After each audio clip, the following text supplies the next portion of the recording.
Hello students, आप सभी का स्वागत है आपके अपने यूट्यूब चैनल में। तो बच्चों, आज के इस वीडियो में हम हिंदी 1 के क्वेश्चन पेपर को देखेंगे, जो कि सेट नंबर यहाँ पे 3 है।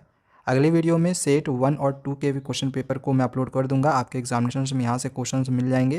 तो सभी क्वेश्चंस को आप लोग एक बार याद करके जरूर जाएँ, देख लें एटलीस्ट कि कैसा क्वेश्चन है, ठीक है। और जो भी हिंदी बे वाले स्टूडेंट्स होंगे तो उनका भी मैं क्वेश्चन पेपर अपलोड कर दूँगा। आप उसके आंसर्स और क्वेश्चन को देख सकते हो।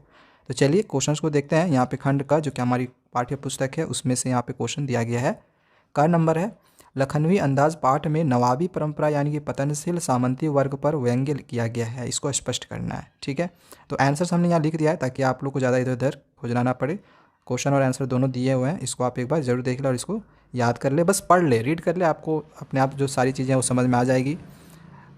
खा नंबर दिया गया है कि फादर बुल्के मानवता के सच्चे पुजारी थे, मानवीय करुणा की दिव्य चमक पाठ के आधार पर इस कथन की पुष्टि कीजिए। तो इसका भी आंसर यहाँ पे लिखा गया है। ग नंबर पूछा गया है कि नवाब साहब ने गर्व से गुलाबी आंखों द्वारा लेखक की तरफ क्यों देखा, ठीक है। तो इसका आंसर यहाँ पे दे दिया गया है।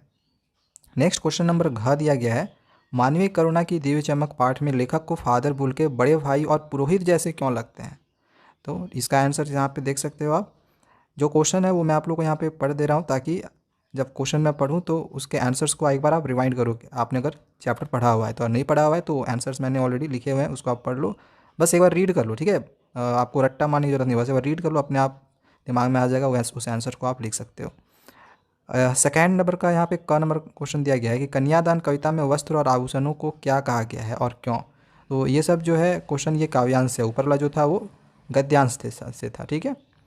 इसके बाद खा नंबर क्वेश्चन है कि बादलों की गरजना का आह्वान कवि क्यों करना चाहता है, उत्साह कविता के आधार पर स्पष्ट करना है, ठीक है।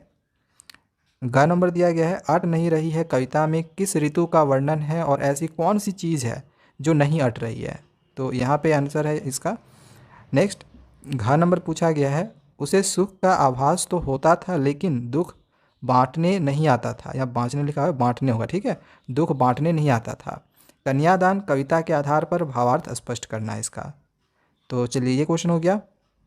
नेक्स्ट आते हैं क्वेश्चन नंबर 3 में, जो कि फिर से जो हम लोग की किताब चलती है, एक क्षितिज की और एक कृतिका की। तो क्षितिज वाला ऊपर था, यहाँ से कृतिका से क्वेश्चन पूछा गया है। क्वेश्चन है कि साना साना हाथ जोड़ी पाठ में देश की सीमा पर तैनात फौजियों की चर्चा की गई है। सैनिक ईमानदारी, समर्पण, अनुशासन आदि जीवन मूल्यों का निर्वाह किस प्रकार करते हैं, लिखिए। तो ये जो क्वेश्चन है ये आपका 3 मार्क्स का आएगा, ठीक है। तो इसके आंसर्स को थोड़ा सा आपको ऊपर वाले आंसर से थोड़ा सा आपको लॉन्ग लिखना है। नेक्स्ट ख नंबर दिया गया है, माता का आंचल शीर्षक की उपयुक्तता बताते हुए कोई एक अन्य शीर्षक भी सुझाना है। तो यहाँ पे शीर्षक दो या तीन दिए हुए हैं, कोई भी एक शीर्षक आप यहाँ से याद कर लें, ज़्यादा अच्छा है, बचपन के वो दिन, ठीक है। आगे इसमें ग नंबर दिया गया है कि अखबारों ने जिंदा नाक लगने की खबर को किस तरह प्रस्तुत किया। तो इसका जो आंसर है वो यहाँ पे दिया गया है, ठीक है। चलिए नेक्स्ट हम लोग का खंड ख आता है। आपके व्याकरण पोर्शन से कोई भी क्वेश्चन नहीं आएगा, ठीक है। तो यहाँ पे जो क्वेश्चन है वो राइटिंग सेक्शन से दिया गया है। तो सबसे पहले तो हमें एक अनुच्छेद लिखना है 150 शब्दों में। तो यहाँ पे दिए गए हैं 3 टॉपिक, किसी पर भी आप लिख सकते हो। तो इनमें से कोई भी एक आप एक बार अच्छे से देख के चले जाना। नेक्स्ट आगे क्वेश्चन नंबर 5 दिया गया है। इसमें हमें एक पत्र लिखने के लिए बोला गया है कि आपके ज़िले में खनन माफियाओं द्वारा स्थानीय बरसाती नदी से बड़ी मात्रा में रेत एवं मिट्टी का अवैध उत्खनन करवाया जा रहा है। यह कार्य स्थानीय पुलिस व नेताओं के संरक्षण में धड़ल्ले से चल रहा है। आप एक जागरूक नागरिक होने के नाते इस संदर्भ में जिलाधिकारी को लगभग 120 शब्दों में पत्र लिखिए। तो यहाँ पे जो क्वेश्चन दिए हुए हैं, ठीक है, व्याकरण से, इसका मैंने आंसर्स को नहीं लिखा हुआ है क्योंकि ये तो निबंध लिखना था यानी अनुच्छेद लिखना था, तो इसको आप आसानी से लिख सकते हो और इसके आंसर्स थोड़े से बड़े होते तो मैंने आंसर्स उसको नहीं बनाया था, ठीक है। तो अगर आपको पत्र लिखने नहीं आ रहा होगा तो आप कमेंट करें, मैं आप लोगों को पत्र लिखने के लिए सिखा दूंगा, ठीक है। अगले वीडियो में विज्ञापन पत्र और जो भी शुभकामनाएं संदेश होते हैं, शोक संदेश होंगे, जो भी होंगे, तो उन सब चीज़ों को भी मैं आप लोगों को सिखाऊंगा। तो चैनल को आप जरूर सब्सक्राइब करके रखें, ठीक है।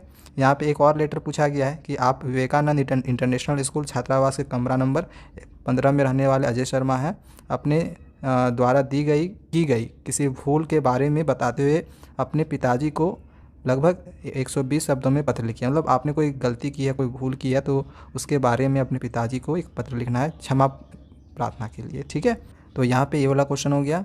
नेक्स्ट आगे 6 नंबर का क दिया गया है कि एक आध्यात्मिक संस्था ध्यान केंद्र के लिए लगभग 50 शब्दों में विज्ञापन तैयार कीजिए। यहाँ पे विज्ञापन तैयार करने के लिए बोला गया है।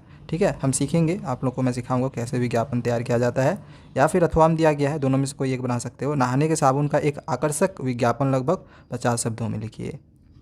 अब देखो यहाँ पर भी एक विज्ञापन दिया गया है। विज्ञापन आप लोग को 2 बनाना है। ठीक है, हर क्वेश्चन का आपको 2.5 नंबर मिलेंगे। 5 नंबर का विज्ञापन से आएगा। आपके विद्यालय में श्रेया घोषाल की गायिका का कार्यक्रम है। इस संदर्भ में किसी प्रतिष्ठित समाचार पत्र में देने योग्य विज्ञापन लगभग 50 शब्दों में तैयार करना है। अथवा करके दिया गया है कि होंडा मोटर्स के मैनेजर को 2 लेखाकारों की आवश्यकता है जिन्हें 5 वर्ष का अनुभव है।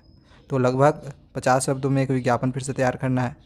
अब देखो यहाँ पे संदेश लिखने के लिए बोला गया है, शुभकामना संदेश, कि दीपावली की शुभकामना देते हुए अपने मित्र को लगभग 40 शब्दों में संदेश लिखिए। और या फिर दिया गया शहीद दिवस पर शहीदों को नमन करते हुए लगभग 40 शब्दों में संदेश लिखिए। ठीक है, तो ये सब कुछ क्वेश्चंस थे जो कि आपके एग्जामिनेशन में आएंगे। तो इन क्वेश्चंस की तैयारी आप लोग अच्छे से ज़रूर करके चले जाएं। जो भी पत्र लिखना है या फिर विज्ञापन लिखने का है, शुभ संदेश है, शुभकामना संदेश है, तो वो सब सारी चीज़ों को मैं आप लोग को आगे समझाऊँगा। ठीक है, तो चैनल को सब्सक्राइब कर जरूर रखें। Thank you.